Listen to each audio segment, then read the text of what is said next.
This weekend, Do It With Dan stole our Super Duty and headed off to SEMA and left us with his 2020 Jeep Gladiator. He said, do whatever you want with it. And in this video, we're going to be doing some rock lights from Profile Performance. I'm going to show you guys exactly how you can get them installed and just how cool they look on a Wrangler like this.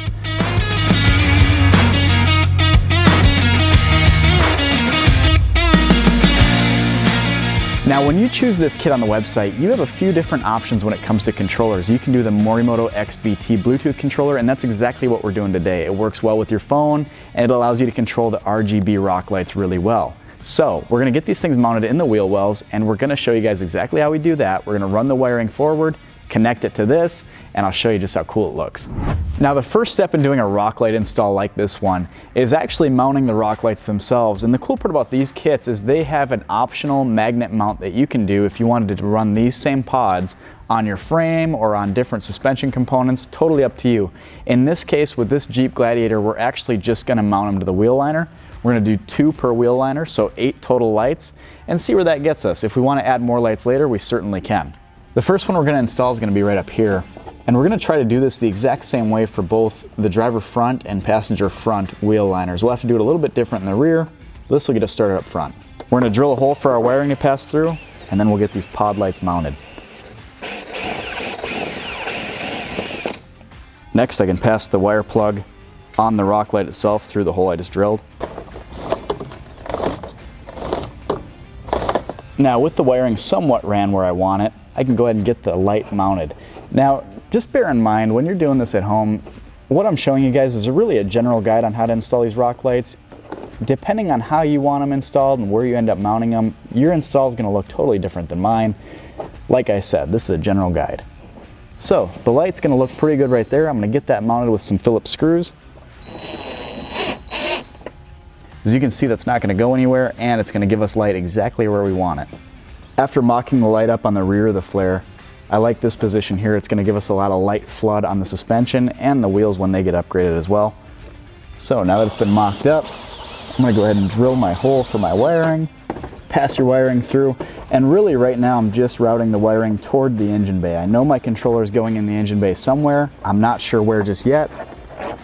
For now, I'm going to get the excess wiring as close as I can. And the sweet part about these Jeep flares is they're super flexible, so you can feel back there, make sure there's no wiring or anything like that you're going to drill into when you're running these screws or these holes through there. And you can reach up and grab your excess wiring pretty easily. The light looks pretty good right there. I'm going to screw it in, get it nice and mounted, and we'll keep working. There we have it. Our driver side front wheel liner is done. We've got both rock lights mounted. We can keep working on the other sides. Now that we've got the front done, we can move to the rear of the Jeep. Now, ideally what you want to do with these rock lights, especially if you're installing 2 per wheel liner like we are, is you want to set them up in kind of a V. So you want one in the forward, one in the rearward like this, coming down onto the wheel and onto the suspension. These lights flood pretty well, so even mounting them outward on the flare, they're still going to hit the suspension pretty well.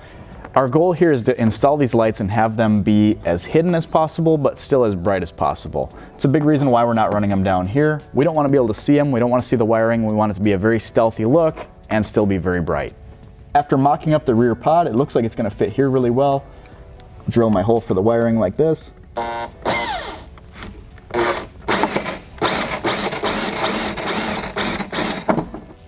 So I've fed the extra wiring through to the other side of the flare, and at this point, it's just right here by the exhaust. I'm going to run that forward to the engine bay as well as soon as I get that controller mounted. But for now, let's get this puck installed.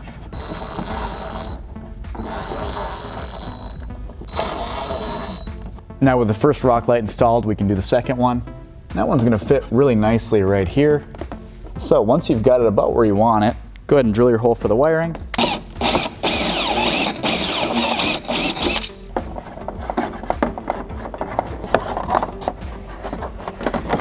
I love that Jeep leaves these fender liners so accessible from the backside. You can run wiring like this with no trouble at all. So you can see I'm pulling the slack through up front.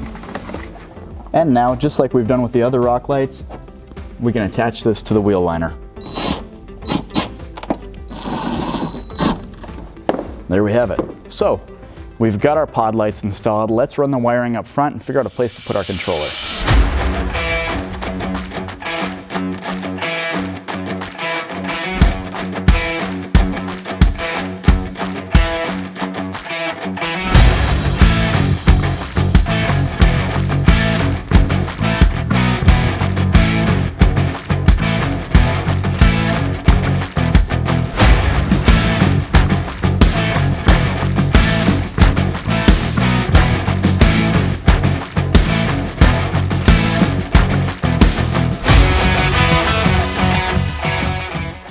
Now at this point, with all of your wiring ran forward, we're going to be running our controller on this particular Jeep right alongside the battery. And as you can see, I do have a clump of wiring here. And it's pretty clean, but at the end of the day, you're going to have some excess wiring. You might have 2 feet, 4 feet, 10 feet. It depends on your vehicle. It depends on how you run your wiring. You're going to have some slack. It's just the way it is. Coil it up nicely and put it somewhere a little bit out of the way. There's plenty of room alongside the battery on this Jeep. That's where we're going to put it this time. Now, coming off of the XBT controller, you're going to have a plug like this, and this goes directly to your pod light. Each pod light has this connector on it, and it's super simple. It is gasketed, so it should be pretty water resistant, and you can screw it down like this to tighten it. Now, depending on how many lights you installed, you may have done 8 lights like we did, you might only do 4. You're just going to do this for each individual light, coil up your extra wiring, and we're just going to tuck it down alongside the battery. It's also a great place for the controller to live, so I'm going to put that right here. And finally, we just need to connect the power and ground to power up the controller. Now, some people run a switch to shut this thing off completely, and you can run that switch on the inside of the vehicle. In this case, we're going to rely on the Bluetooth app to turn the controller on and off. In that case, you can just run power and ground straight to it. I'm going to loosen up this little 10mm nut on the battery terminal and connect my positive lead to it. Now, when you do this install, you might want to mount your controller in a place where it's pretty accessible just in case you choose to add any other RGB stuff. You might want to do some custom headlights, you might want to add more rock lights. If you do that in the future, you'll want it nice and accessible like we've done here. Now, this Bluetooth controller from Morimoto comes with just a raw power and ground wire coming off. That way, if you decide to use a switch or you decide to do any kind of custom wiring as far as that goes, you can. Now, if you'd like to just run it to your battery and use your smartphone to turn the controller on and off, you can do that. That's exactly how we set this up here. As you can see, we've got the red power wire going to a terminal that is fused, heading to the battery, and we've got our ground wire heading to the negative terminal on the battery. Pretty easy way to do it, and the nice part is you don't have to run any wires to the inside of the vehicle. So let's get this attached to our battery now.